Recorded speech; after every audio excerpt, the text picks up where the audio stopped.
Yang kami hormati Pak Muhammad Yatim dari PP Poltimas Jawa Timur, yang kami hormati Bapak Soeharjo dari PP Poltimas Jawa Timur, dan yang kami hormati pula Bapak Ibu yang ikut hadir dari PP Poltimas Jawa Timur, dan serta Bapak Ibu peserta tingkat lanjut yang saya sayangi.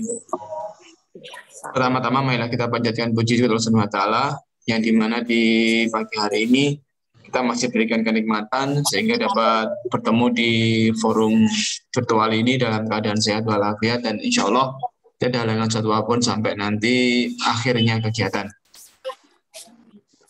Kedua kalinya salat salam tercurahkan kepada Junjungan Besar Muhammad SAW dan juga kepada keluarga, sahabat, dan kita semuanya. Semoga yang masih berikan istiqomah untuk menjalankan sunnah-sunnahnya. Ketiga kalinya kita doakan kepada saudara kita yang hari ini belum bisa hadir. Seandainya dalam perjalanan, semoga dilancarkan dalam perjalanannya. Apabila masih ada sakit, semoga segera diangkat segera sakitnya dan segera diberi kesembuhan. Dan apabila sedang dirundung masalah, semoga segera diberi jalan keluar atas permasalahannya sehingga dapat bergabung bersama kita di forum ini. Mari kita awali pertemuan tingkat lanjut ini pada hari keempat ini dengan berdoa dan lebih barokah.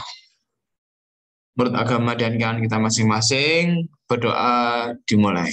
Bismillahirrahmanirrahim.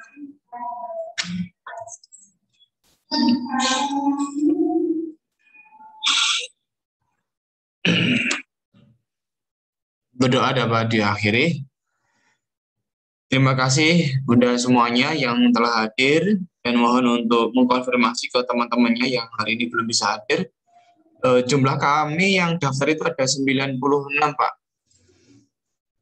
Pak Yatim. Jadi ini kurang 40-an yang belum bisa hadir. Pada pagi hari ini materi yang akan disampaikan oleh Pak Muhammad Yatim tentang penyelenggaraan program pemberdayaan orang tua pada lembaga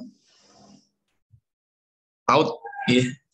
Jadi ada bagaimana nanti sinkronisasi antara lembaga PAUD dengan pemberdayaan wali murid kita di dalam aktivitas kegiatan belajar mengajar di lembaga PAUD.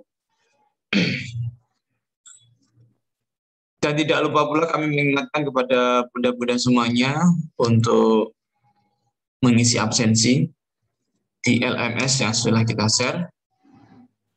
Silahkan untuk diisi, karena itu merupakan salah satu indikator kehadiran panjenengan selain hadir secara virtual pada forum ini.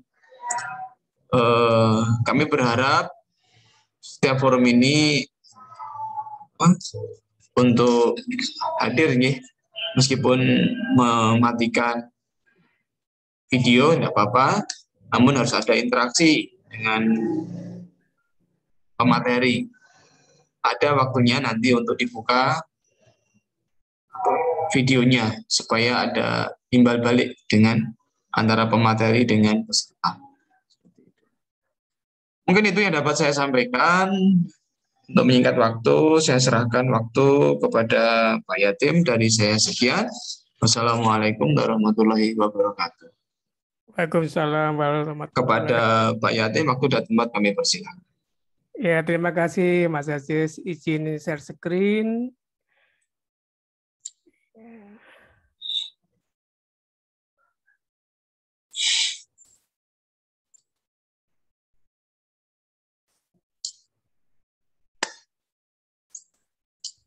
Paparannya sudah terlihat Mas Aziz? Masih proses, Pak. Masih belum, Pak. Masih proses.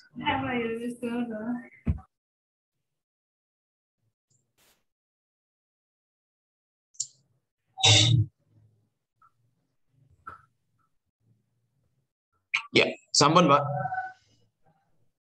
Sampun masih.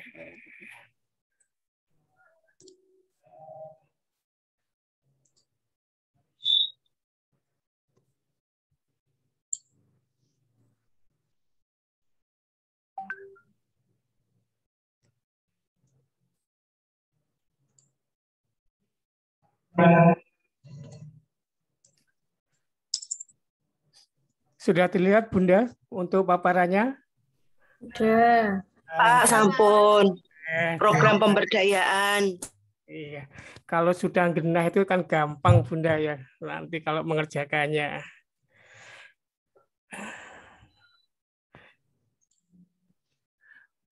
Baik Bunda, sambil menunggu teman-teman hadir di room meeting untuk pagi ini, mungkin kita mau izin bersama-sama ya di tempat masing-masing ya, kita menyanyikan lagu Mas kita, Kebanggaan Kita ya, boleh sambil bernyanyi, berdindang ya. Mari kita dengarkan lagu Mas. Terima kasih guruku Bunda ya, yang hafal silakan sambil menyanyi, yang belum hafal bisa sambil membaca teksnya.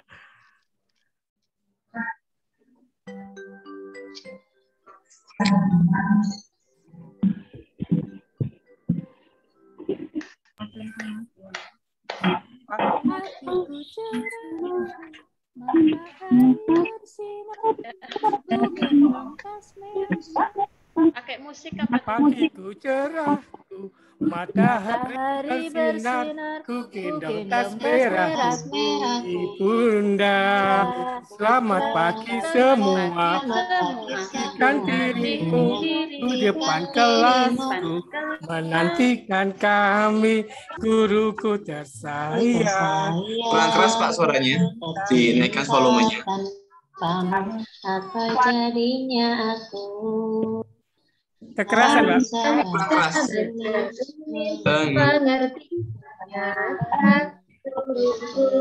Terima kasih.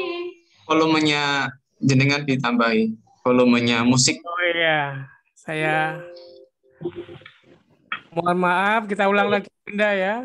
Ya.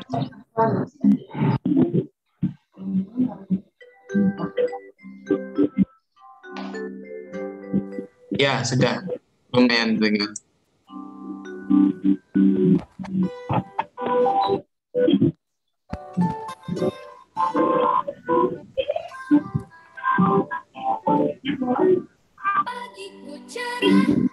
Matahari cerah, bukit mata Ibunda, selamat pagi semua. Ku nantikan dirimu di depan kelasku, menantikan kami, guruku tersayang, guruku cinta, tanpamu apa jadinya aku?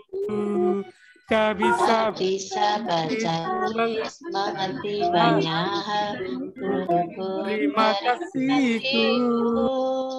Nyatanya diriku kadang buatku marah, namun segala maaf kau berikan. Guruku tersayang, guruku tercinta, tanpamu apa jadinya aku? Tak bisa baca tulis, mengerti banyak hal, guruku terima kasihku. Pagi-pagi semua menantikan dirimu di depan kelasku, menantikan kami, guruku tersayang, guruku cinta, tanpamu apa jadinya aku? Tak bisa baca tulis, mengerti terima kasihku. Katanya diriku kadang buatmu marah, namun segala maaf kau berikan. Guruku tersayang, guruku cinta, tanpamu apa jadinya aku? Tak bisa baca tulis, mengerti guruku, terima kasihku. Guruku tersayang, guru tercinta, tanpamu apa jadinya aku? Tak bisa baca tulis, mengerti banyak. Guru, terima kasihku.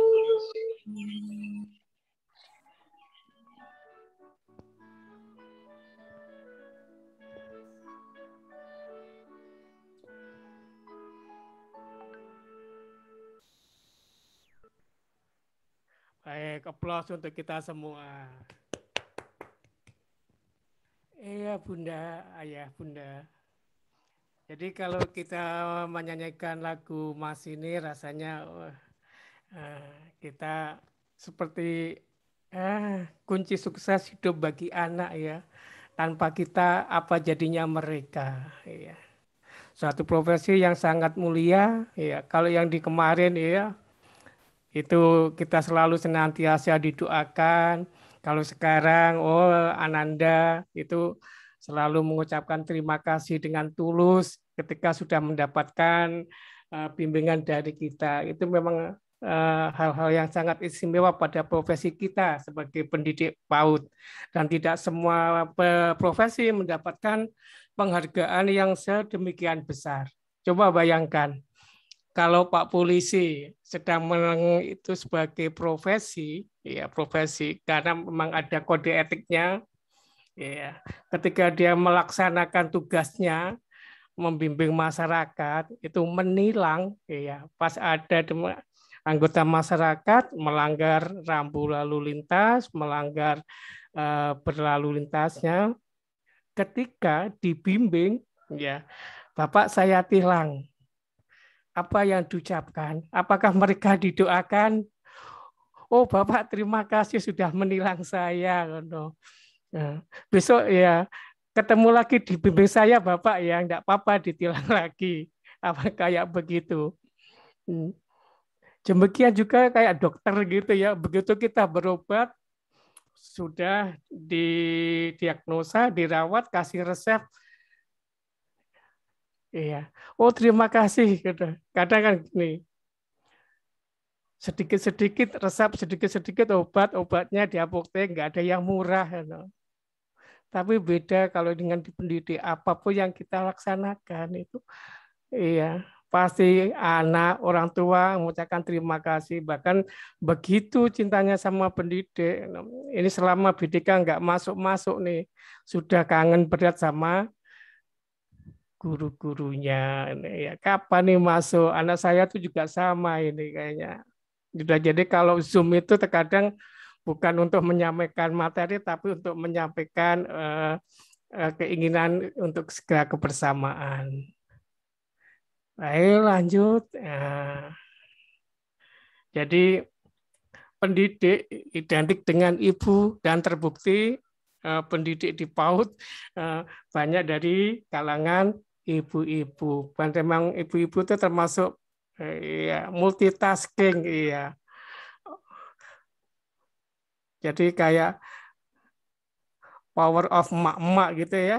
Mulai dari bangun tidur hingga menjelang tidur, semua anggota keluarga, pekerjaan seorang ibu itu tiada henti-hentinya. Ya, mulai menyiapkan kebutuhan pribadinya, menyiapkan kebutuhan anggota keluarganya.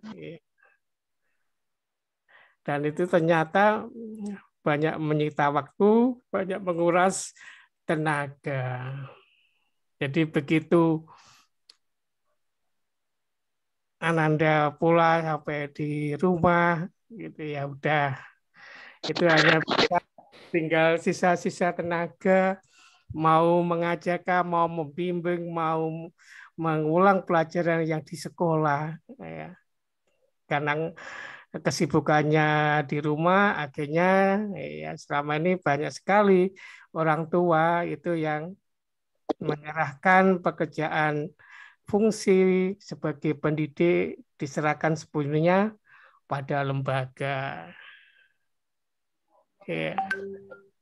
Betul ini Bunda, melaksanakan semua Bunda ya, sampai ikut pembelajaran pelatihan aja ini juga nyambi. Tadi nyambi masak gitu Bunda ya. Ya, ada yang nyambi mengerjakan tugas dari narasumber, ya semuanya dikerjakan saat bersamaan. Demikian juga seorang pendidik di PAUD ya juga multitasking gitu ya, mulai dari pengajar, tenaga administrasi, bahkan sampai jadi tukang kebun pun juga dikerjakan, ya karena memang begitu banyaknya tugas yang harus dikerjakan, kewajiban yang harus dilaksanakan.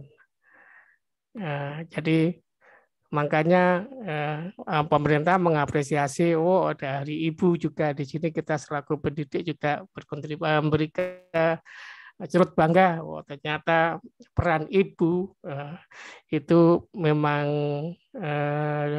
mendapatkan perhatian yang cukup dari pemerintah.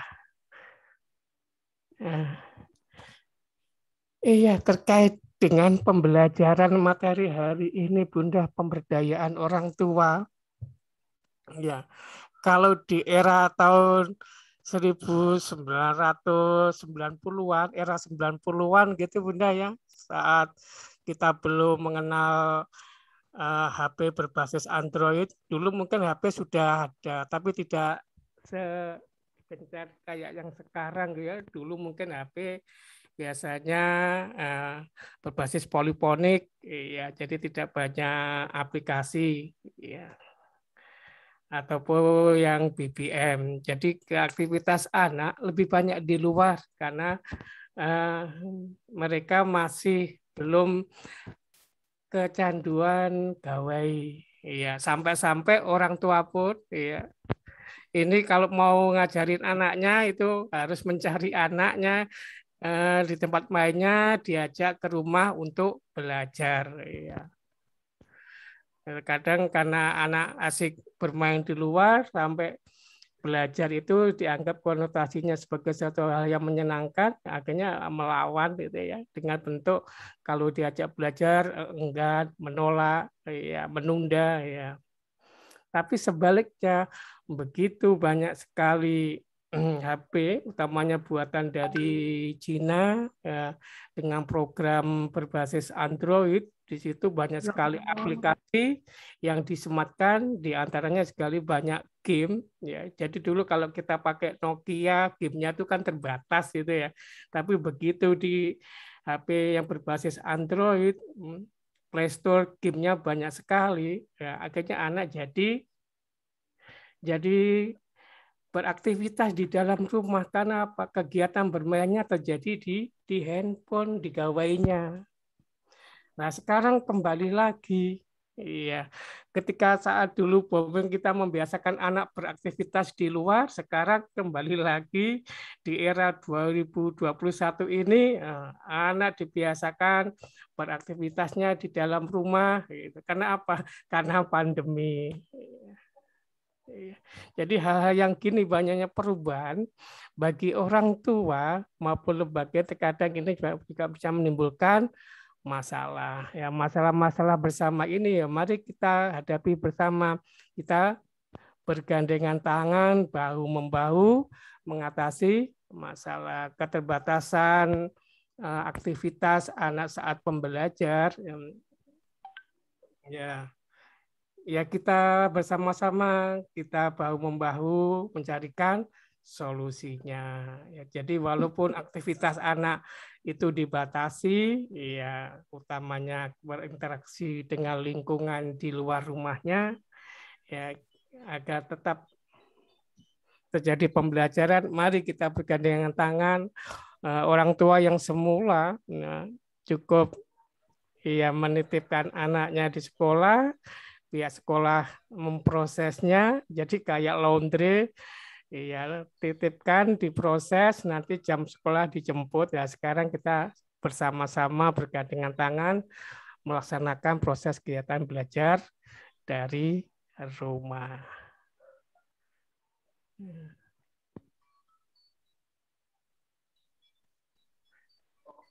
Baik, Ayah Bunda sudah siap mengikuti pembelajaran hari ini? Siap, Pak. Siap. Pak Yasin, siap. Sudah siap gerak tegak gerak ya. Jadi pembelajaran hari ini di depan. Kita di Sudah di depan laptop. Apa kita di ruang Zoom meeting ini? Kita sedang bersenang-senang karena kalau sama dengan anak, kalau informasi disampaikan, Disampaikan dengan cara bersenang-senang, informasinya tercatat gitu ya. Nanti hingga di bawah alam sadar informasinya sehingga tersimpan dalam memori jangka panjang. Baik, hari ini kita sedang apa? Dikat apa bersenang-senang? Bersenang-senang. Santai aja Bunda ya. Bersenang-senang. Nggak usah stres dengan tugas. Iklan sambil bersenang-senang. Stres, aduh tugasnya. Ya Bunda, karena kita bisa ketemu, bisa berjumpa.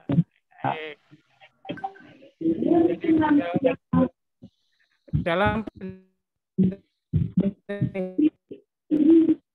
pembelajaran Tuan PAUD, Lembaga Bunda, kita harus bermitra dengan keluarga, juga bermitra dengan masyarakat. Demikian juga bukan hanya komunikasi antara keluarga dan satuan, tapi keluarga dengan masyarakat.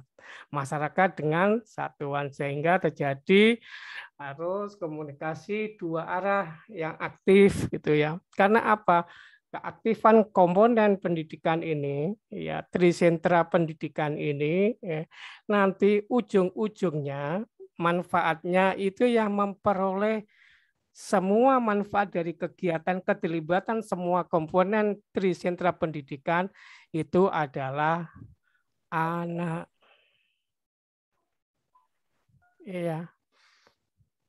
Dengan adanya keterlibatan orang tua pada satuan, keterlibatan orang tua, pemberdayaan, ini apa? Meningkatkan kehadiran anak ke sekolah. Karena apa? Terjalin komunikasi antara orang tua dan sekolah. Anaknya nggak masuk, bisa kontak, bisa menyampaikan. Kekurangan anak ketika ketercapaiannya belum maksimal bisa disampaikan di rumah.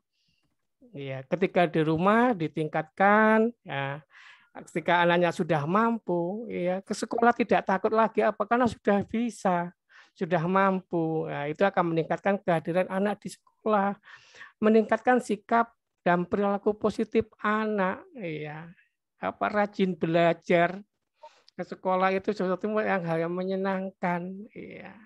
Jadi ketika diajarkan A di rumah diulang A, ya, anak itu tidak bingung. Iya, karena apa? Yang dibiasakan yang disampaikan sama. Kalau yang disampaikan pihak satuan A, ya, yang di B melakukan nanti yang di orang tua melakukan B, anak yang bingung jadinya. Ini maunya yang diberikan A atau B. Ketika nanti di sekolah menerapkan kegiatan B, tidak sesuai karena apa yang diminta satuan kegiatannya adalah A. Ketika di A diajarkan di rumah nggak cocok karena udah terbiasa dengan kegiatan B. Ketika anak rajin sekolah, tugas semuanya, ya pembiasaan, cabang perkembangannya udah tercapai, itu akan meningkatkan prestasi akademik bagi anak PAUD nanti, meningkatkan ketercapaian semua potensinya. Jadi ketika melibatkan orang tua pada satuan bukan menambah beban pada satuan. Coba Bunda bayangkan, enak enggak kalau ngajarin anak itu yang sudah bisa? Enak mana yang pama belum? Enak yang sudah bisa toh. Ketika di sekolah belum bisa, diulang di rumah anak jadi bisa. Kembali sekolah kita enggak perlu mengulang ya, enggak ada remedial. Ya, karena apa? Anak pada saat proses pembelajaran selanjutnya anak ketercapaiannya bersamaan, ya, itu kan lebih mudah kita. Karena kalau nanti kecapaiannya jaraknya antara anak satu dan anak lainnya fluktuatif, kita sendiri nanti juga yang akan repot. Akan memberikan penguatan ke tiap-tiap anak. Tapi kalau semuanya tercapai maksimal, ya berkembang sesuai dengan harapan, tugas kita mudah. Terus kalau orang tua bilang, kalau enak gurunya apa kita bayar? Karena kembalikan pada orang tua. Kalau orang tua, iya, anaknya mengasuh anak di rumah, anaknya lebih bereksplitasi, lebih tekun, enak mana?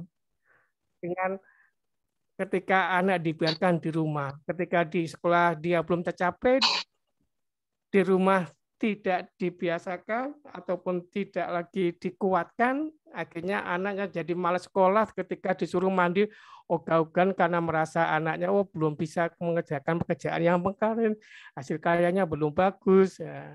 Mungkin juga malu sama temannya.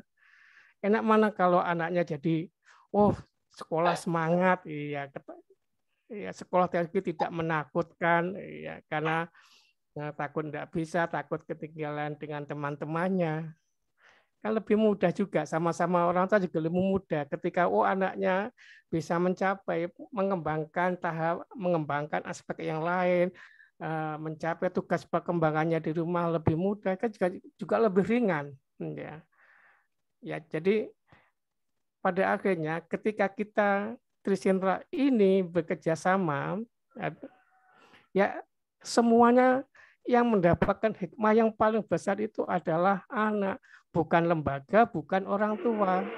Yang paling mendapatkan manfaat dari kerjasama pelibatan orang tua di satuan PAUD ini ya anak. Semuanya memang kita lakukan untuk anak. Jadi mulai sekarang ya, kita sudah terbuka.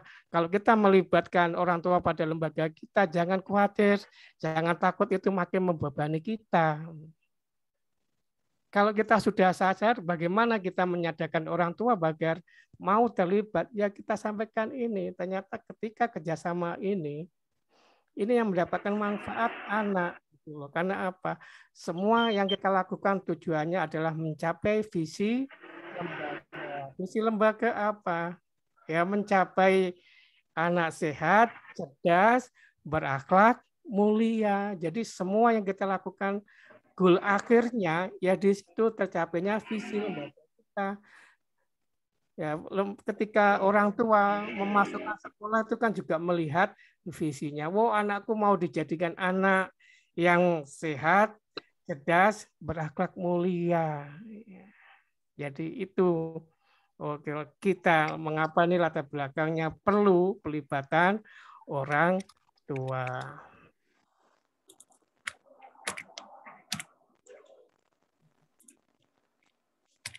Baik, kalau kita tadi bilang pemberdayaan itu apa sih? Ya, jadi empowering. Ibaratnya kayak gini ya, Ayah Bunda. Pemberdayaan. Kalau kita di rumah, listriknya kita yang semula 900 dayanya, 900 kilowatt, ya. 45. Pemberdayaan yang semula kita listriknya sumber daya 900 menjadi 1.300. Apa yang terjadi? Apakah ada manfaat dari tambah daya ini? Tentu ada, Bunda. Tentu ada, Ayah. Bunda. Apa? Misalkan kalau saat daya listrik di rumah kita masih 900, itu masih cukup, hanya cukup untuk katakanlah mencuci, listrik, televisi. Tapi begitu kita tambah daya menjadi 1.300, apa? Ternyata bisa dipakai lagi untuk usaha. Apa misalnya? Bisa untuk kita usaha menjahit. Iya kan? Ternyata bisa kegiatan menjahit ini menambah untuk pendapatan, menjadikan tambahan pekerjaan baru, lapangan pekerjaan baru bagi kita. Jadi pemberdayaan itu ibaratnya seperti itu. Manakala kita berdayakan orang tua, program penyelenggaraan di lembaga kita nanti juga akan bertambah. Ketika kita sampaikan pembelajaran yang holistik dengan pemberdayaan ini, lembaga penyelenggara pembelajaran kita bisa benar-benar menjadi holistik keseluruhan. Karena apa? Semua aspek yang kita tidak bisa menanganinya bisa disupport, didukung oleh orang tua. Benar? Iya. Jadi pemberdayaan ini bukan berarti memperdayai orang tua, tapi tujuan akhir goalnya ya apa? Untuk anaknya. Kita dapat manfaatkan kualitas dari anak-anak yang kita asuh mencapai sesuai dengan visi misi kita, orang tuanya juga beruntung apa? Anaknya jadi seperti yang mereka harapkan, anak yang sehat, cerdas, yang berakhlak, mulia. Jadi pemberdayaan ini tidak ada tipu daya, tapi pemberdayaan semuanya, baik itu orang tua, anak, dan satuan. Semuanya menjadi lebih berdaya. Sama seperti hanya tadi, ketika rumah dari dayanya 900 ditingkatkan menjadi 1.300, yang dapat manfaat ya semua anggota rumah tangganya. Iya. Ya seperti itulah gambaran pemberdayaan orang tua. Jadi bukan khawatir Bunda nanti wah malah meributkan aja nanti komunikasinya. Nah, kalau kita menggunakan cara yang tepat, insya Allah nanti hasilnya juga akan tepat pula. Ini tujuan umumnya, ya, merancang program keterlibatan orang tua. Orang tua menjadi partner dalam pendidikan anak sejak dini. Jadi posisinya seimbang, kesetaraannya seimbang, bukan kayak dulu lagi. Ya. Antara pengguna dan produsen, ya, sekolah dianggap sebagai pabriknya, orang tua sebagai penggunanya. Iya, seperti tadi kayak apa? Udah kita laundry, tolong ini anak saja nanti ketika keluar dari lembaga menjadi kinclong, harum, ya rapi, tapi tidak ada kontribusi dari orang tua.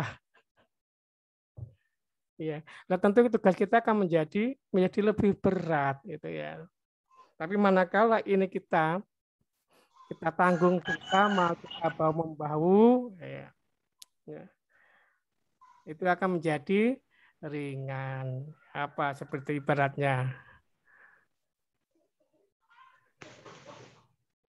ringan sama dijinjing, berat sama dipikul. Jadi kedudukan antara orang tua dan lembaga itu setara. Duduk sama rendah, berdiri sama tinggi, apalagi tidur sama meremnya. Jangan sampai tidur nanti, ya ibaratnya seperti itu. Jadi kalau posisinya ya tidur sama rendah, kalau berdiri sama tinggi, kalau tidur ya sama meremnya. Jangan sampai kalau tidur satu merem satu tidak. Jadinya apa? Jadinya nanti melek merem.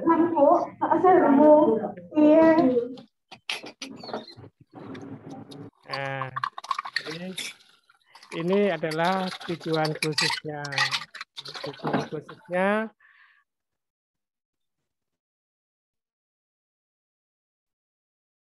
ini kita adalah sama menguntungkan. Tidak ada yang dirugikan, sama-sama menguntungkan. Ya, siji badi, siji rugi ya nggak mau, nggak ada pembeli yang mau rugi, nggak ada penjual juga yang mau rugi. Ya, kalau untung semuanya. Ya, terlibat sebagai partner ini dalam kerangka kesetaraan, mengoptimalkan potensi masyarakat. Iya, karena apa? Sumber belajar itu tidak hanya dari guru. Ya, sekolah bukan tempat eksklusif ini yang terpisah dari lingkungannya. Justru anak itu banyak pengalaman, banyak belajar dari lingkungannya, dari kehidupannya. Mengoptimalkan peran orang tua ini ada. Jadi orang tua tidak hanya mengantar, ya, anak saat masuk sekolah dan baru menjemput setelah proses pembelajaran. Tapi dalam proses penyelenggaraannya ini orang tua terlibat. Ya, mengoptimalkan peran orang tua dalam memberikan layanan kesehatan, ya. Dan gizi ini kan juga termasuk program-program layanan holistik kita pada sebagai lembaga yang bermutu. Jadi PAUD holistik integratif. Jadi di samping kita memberikan stimulasi untuk perkembangan anak, tapi juga memberikan stimulasi kaitannya dengan pertumbuhan anak. Apa beda perkembangan sama pertumbuhan? Ya masih ingat ya? Kalau kaitannya pertumbuhan kaitannya dengan fisik, perkembangan kaitannya dengan fungsi dari tubuh kita, fungsi dari ya, anggota badan kita, ya, fungsi ya apa otak fungsinya berfungsi semua. Terus mengoptimalkan peran orang tua itu ya nantinya akan membantu proses pembelajaran kita. Ya, di mananya membantu tentu ada batas-batasnya, tidak mengambil alih semua peran kita. Nanti siapa yang digaji? Ya, yang digaji saya, apa orang tua panjenengan, apa orang tua ya. Jadi mengoptimalkan perannya ya tetap pada batas koridor-koridor yang telah disepakati. Ya. Terlibat dalam pengambilan keputusan karena apa program kita ini juga bagian dari pelayanan. Ya. Ada kebutuhan-kebutuhan, ada keinginan-keinginan, keharapan orang tua yang perlu kita apresiasi, kita serap menjadi apa ke dalam program pembelajaran. Mungkin saat puncak tema bisa diadop. Oh, puncak tema itu keinginannya apa? Ya tentunya melalui nggak semua orang tua ditanyain, bisa pakai mekanisme mungkin lewat paguyuban. Ya, jadi itu salah satunya tujuannya.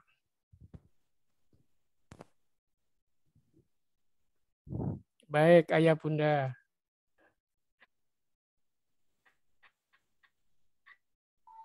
Jadi ketika terdapat dua kubu, ya, ada kubu yang berorientasi di keluarga, ada kubu yang berorientasi di PAUD. Ya, contohnya orientasi pengasuhan yang berorientasi di keluarga, contohnya apa?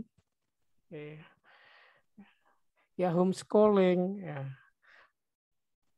Bahkan sekarang kita juga sudah mulai mengenal homeschoolingnya di PAUD ya. Kalau dulu mungkin di pendidikan formal ya, tapi sekarang orientasi yang di keluarga PAUD itu juga sudah ada homeschoolingnya.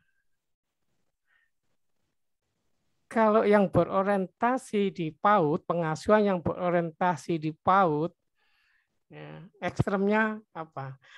Orang tua mempercayakan semua pengasuhan, ya, termasuk di dalamnya kompetensi apa yang ingin dicapai, itu dia manut pada lembaga. Peran orang tua hanya memilih lembaga mana yang menyiapkan menu-menu stimulasi sesuai keinginannya. Nah, sekarang ini ya, paradigma mana yang benar gitu ya. Ketika homeschooling gitu ya. Karena apa? Ketika homeschooling apakah benar? Dibenarkan, tapi belum tentu yang paling benar. Demikian juga di sekolah, yang berorientasi sekolah juga belum tentu benar karena apa? Ketika di homeschooling itu anak nanti kan juga akan bekerja di masyarakat. Kalau dia proses pembelajarannya tidak melibatkan bersosialisasi dengan masyarakat, dia akan menjadi insan individualis, ya di rumah saja. Demikian juga yang di lembaga dia juga akan berindividualis karena apa? Ya manut lembaga saya mau tak cetak jadi apa ya itu urusan saya. Bapak kesini kan karena sudah cocok dengan menu yang saya sediakan. Nah sekarang ini dengan kondisi pandemi, bukan hanya pandemi, kita menyongsong era Indonesia emas ya karena apa? Karena kita diberi keuntungan diperkirakan di 2045 kita terjadi apa? Terjadi panen demografi pada saat itu anak PAUD yang sekarang itu tumbuh menjadi tenaga kerja atau modal-modal pembangunan. Ya, perlu kita persiapkan mereka untuk memiliki kecakapan-kecakapan yang sesuai dengan masa anak nanti. Jadi akhirnya apa? Orientasi pengasuhan ya sekarang dikolaborasikan ya antara orientasi di keluarga dan orientasi di PAUD digabungkan, dikerjasamakan, akhirnya muncul tadi pelibatan orang tua atau pemberdayaan orang tua terlibat pada pendidikan anak usia dini.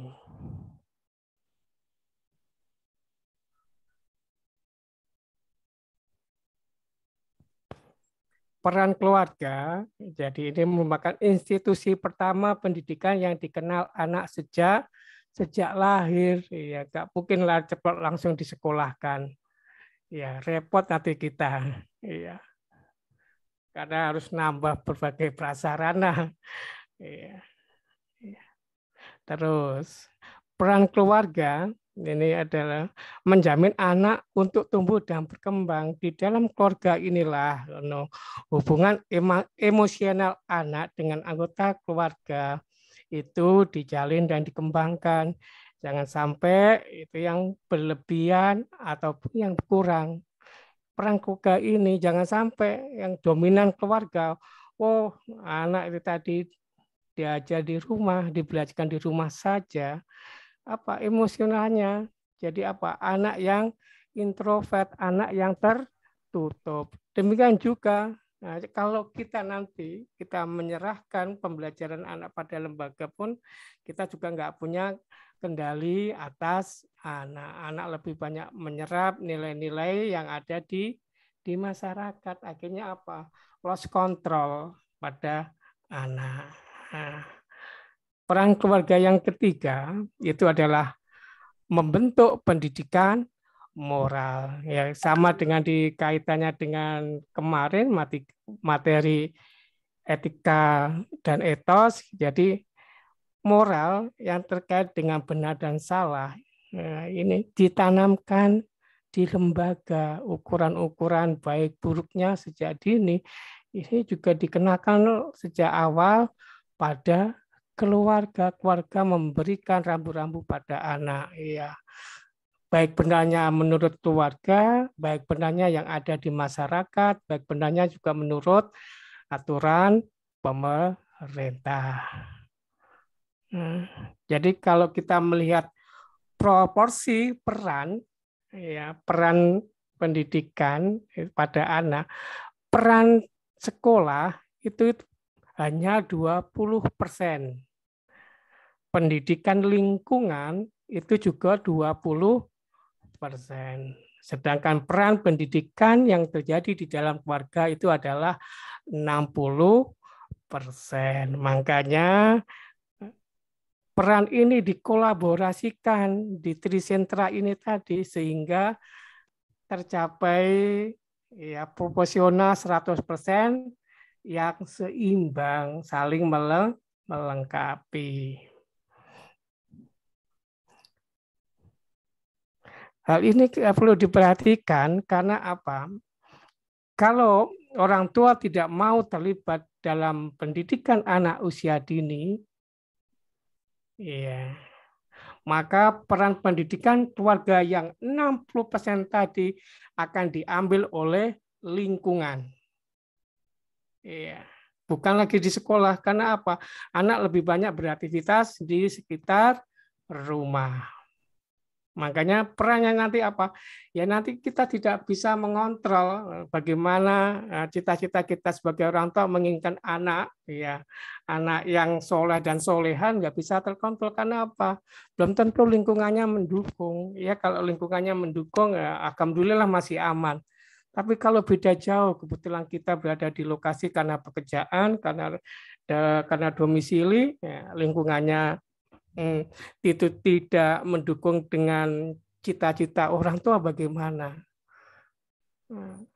Jadi peran orang tua tetap diperlukan. Jadi nanti ketika Bunda, Ayahanda ini kembali bekerja setelah pandemi, mungkin tatap muka terbatas dan mulai melaksanakan memperlibatkan orang tua, hal ini bisa disampaikan. Ya, jadi bukan semata-mata kita mau mencari ringannya dalam melaksanakan tugas, bukan, tapi semua demi anak.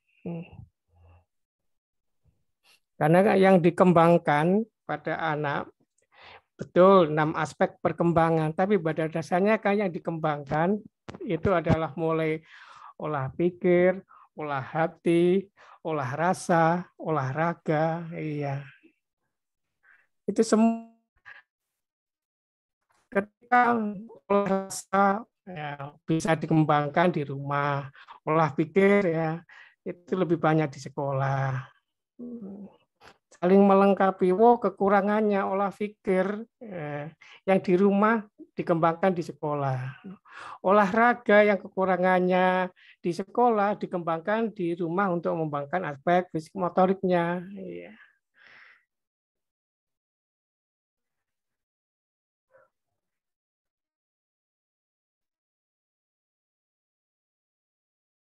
Jadi inilah orang tua. Ya. Harapan orang tua terhadap anak. Terkadang ketika melakukan kegiatan pembelajaran, materi intervensi orang tua itu apa? Sampai terkadang, anaknya potensinya malah diabaikan harapan orang tua yang ingin diprioritaskan. Misalkan, selama ini banyak terjadi yang kita alami.